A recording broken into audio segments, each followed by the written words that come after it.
Right then, a short podcast on the model of monopoly to look at why it is classed as inefficient.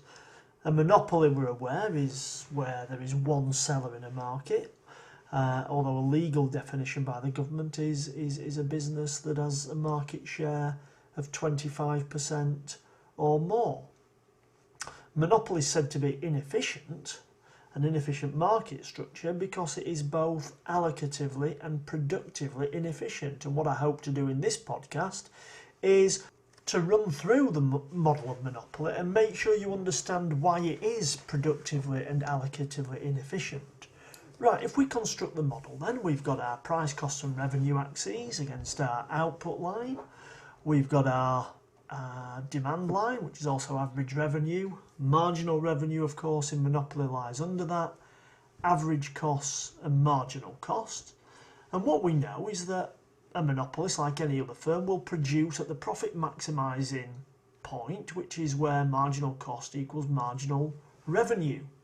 In our example here then, that gives us a level of output QM, the M being for monopoly, and a price PM. Now what we notice here is that the price certainly lies above marginal cost, and that's one of the reasons for the inefficiency in this particular market.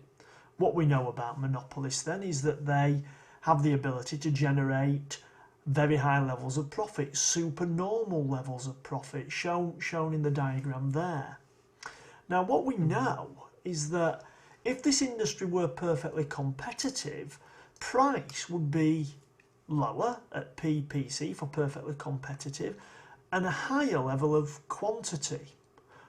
In fact, what's happening here is the monopolist is restricting output to be able to charge a high price and thus earn those supernormal profits. We're aware that perfect competition as a market structure is much more efficient than monopoly. The perfectly competitive firm produces at the bottom of the AC curve. It's productively efficient. It also produces where P is equal to marginal cost, the price consumers are willing to pay being equal to the marginal costs of production.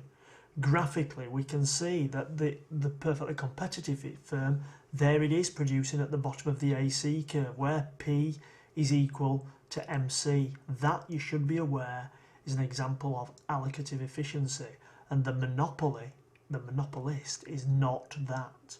Right, what conclusions do we draw then? Well, as we've seen, and if you refer back to the diagram earlier, the monopolist is not productively efficient. It doesn't produce at the bottom of the AC curve.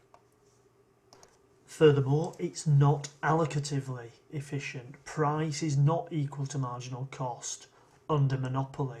If we look graphically, the firm's still a profit maximiser, produces where MC equals MR, but if we look in that example, price is above marginal cost. What this means then is that the price that consumers pay, the value that they put on a product, is greater than the cost of making the product. There's some inefficiency there, there's some allocative inefficiency. Conclusions from the model then. As we've said, the monopolist productively inefficient, allocatively inefficient. Monopolist seemingly, clearly, is a bad thing, or is it? And the final thing to leave you with is, when evaluating monopoly, just bear in mind that, yes, they're inefficient in terms of productive and allocative measures. However, let's remember that monopolists, in those supernormal profits, those profits grant those large firms the ability to pump money into R&D, and pharmaceutical industries, for example, pharmaceutical businesses need those supernormal profits to produce the medicines, the drugs that are going to benefit society in the long run.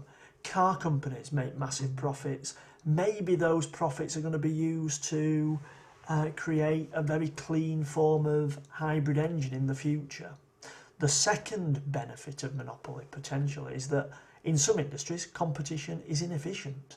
Water, postal services maybe, natural monopoly is a strong argument in favour of the existence and the persistence of monopoly.